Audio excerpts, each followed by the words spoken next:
As you guys know, my name is not Mumbo Jumbo. I have forgotten how ridiculous this skin is. Oh my.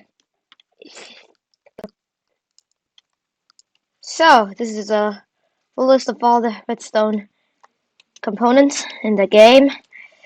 And today I'll be trying my best to explain how they work. Wish me luck.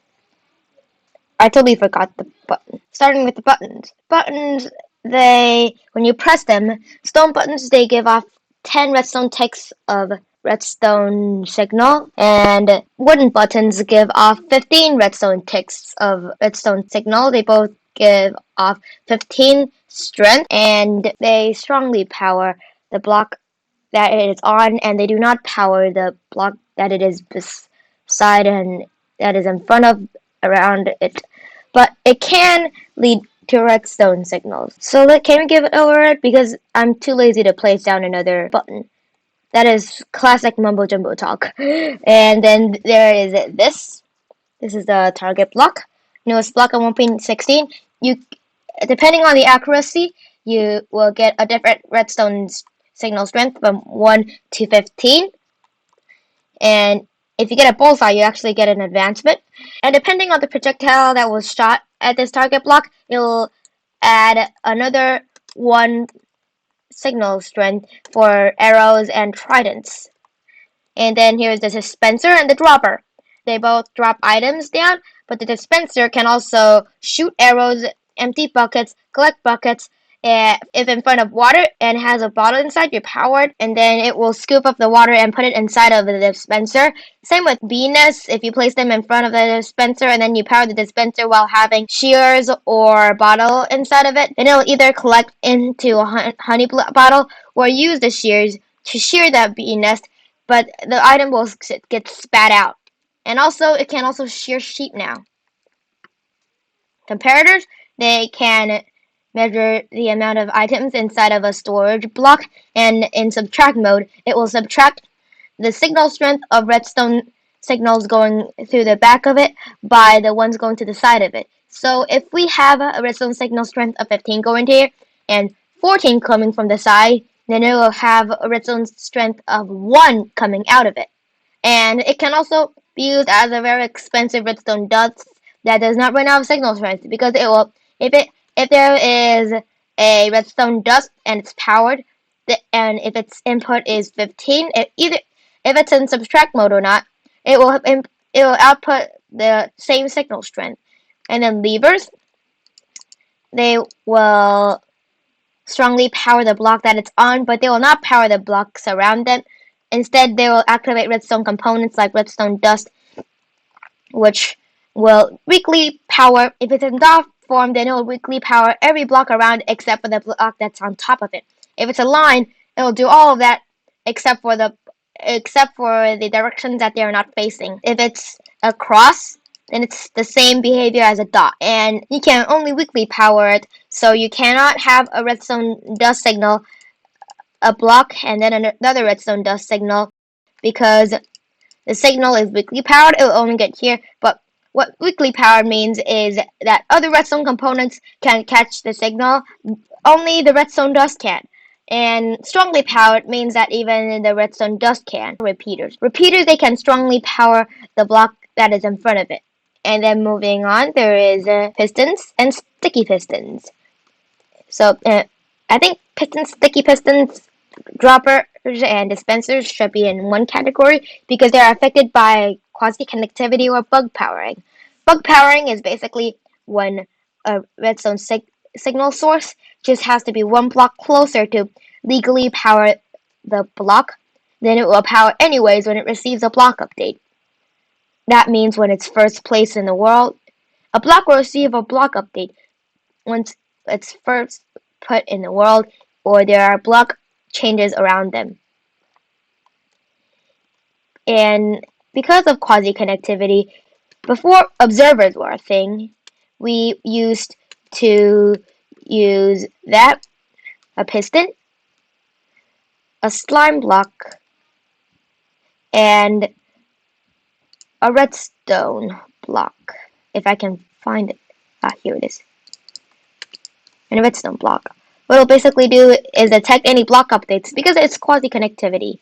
The redstone block just has to be one block closer so to legally power the piston. Legally powered is disregarding the block's special properties of powering, meaning it doesn't matter if pistons cannot be powered by their head because it can semi-legally power it, then it works. And speaking of which, I totally forgot about these things. These things can signal to all 6 directions, but they will not power any blocks around them. Neither weakly powered nor strongly powered. You have your redstone lamps. They turn on immediately after they're given a redstone signal, but they'll only turn off 2 redstone ticks later. Hoppers, they have a little hole in them, so if you're having a water stream, be careful. You want to have them to be in the edge, by either doing a dispenser shooting up at the walls and falling down, or using some weird hitbox technique. Probably El Mango has a tutorial for you. And something weird about the hoppers is that every game tick, the game will go check if a hopper can pull an item from a storage block before it checks if it can plump it into another storage block. Meaning that if you have a setup like shown on the screenshot, then the item that you put inside of the hopper, the top hop, will always end up in the bottom chest, because that's how hoppers work. Next up on the list is some basic logic wire components, like the AND gate, the OR gate, and NOT gate, the XOR gate. So the AND gate. AND gates are pretty simple. Redstone torches. I forgot about redstone torches again. Oh my gosh, let's go back to this line. Just checking if I have all the stuff. I think. Redstone torches, daylights, detectors, and tripwire hooks. Yeah, tripwire hooks. Redstone torches, they will strongly power the block on top of it. It will send a signal to all different directions except for the button. But however, you can place a piston in this block and it'll still extend because of quasi-connectivity, of course.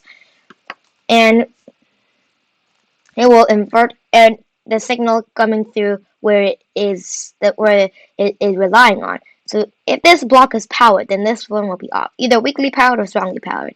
Daylight detectors, you can invert them to be nightlight detectors.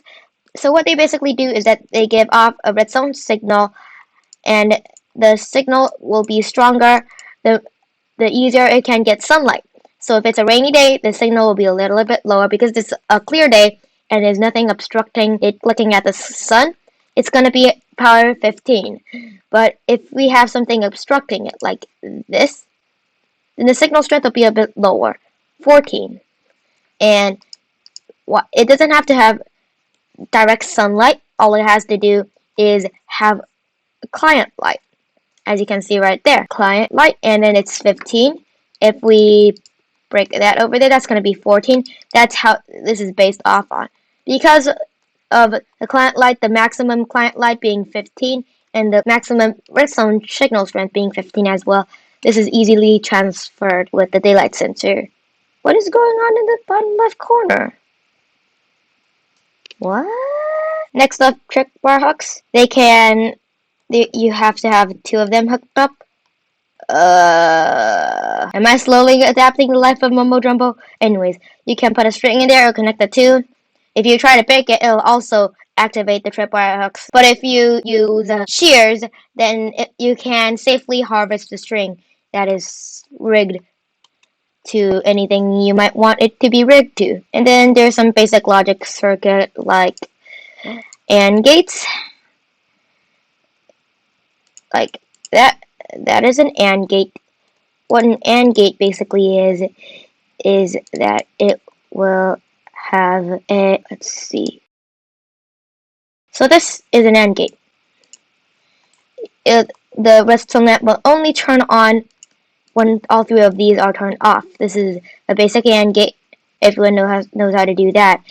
And to do an OR gate, all you need it's basically simpler. All you need is this. This is the OR gate. Change all the redstone torches into redstone dust.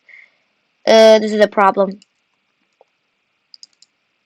with a simple fix.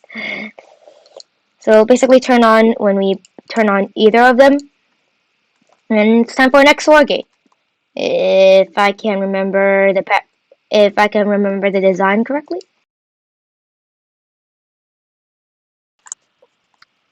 So I gave up my old creation because this one's way simpler. This one's on, this one's on, this one's on, the lamp is on. If you turn both of them on, then it's off. Simple XOR gate. This uses the subtract thing, meaning that because this goes to both of the subtractions, but because only one of them would disable the one of the comparators, and one of them can still make its way to the lamp. Way easier than what all that was about. Ugh, that was a big failure. Should have used comparators. Next up was a NOT gate. Gonna be the simplest of them all. This is a NOT gate. Yep. When you turn it on, it's off. When you turn it off, it's on. Simple. Probably the simplest thing that I've ever constructed. Next off, we have T flip-flops. Mumboy did a whole video on that, but I'm only gonna show some of the most easiest ones. You've seen this one before. Simple. It's basically two pistons fighting one block. So if I do that,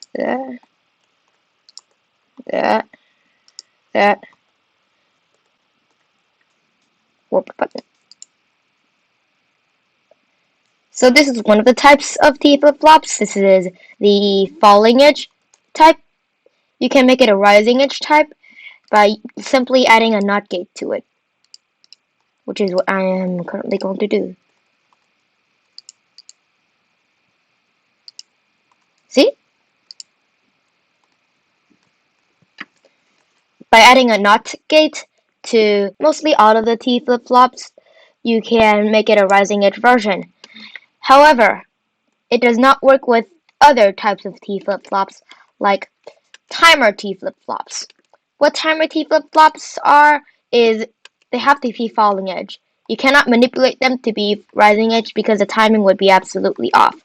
What a timer T flip-flop is that it is a redstone clock is going to go at a very slow time. So when you press a button, it starts going. But right as the signal goes to another place, it stops, so it gets locked at that point until you press the button again, and then it goes back to this point. That is a timer T flip-flop.